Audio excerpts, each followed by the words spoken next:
చేసుకుంటూ మీ అందరి ఆశీర్వాదాలుగా కోరుకుంటూ సెలవు.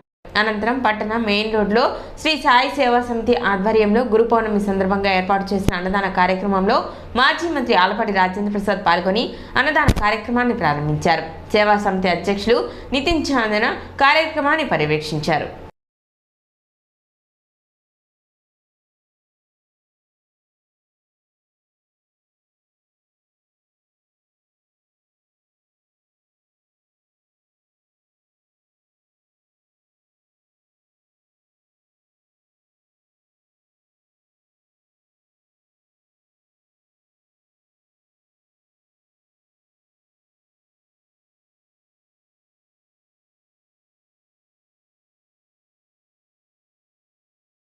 దాదాపు 12 సంవత్సరాల నుంచి ప్రతి గురు పౌర్ణమి రోజున అన్నదాన కార్యక్రమాన్ని నిర్వహించే ఈ కార్యక్రమం అందరికీ కూడా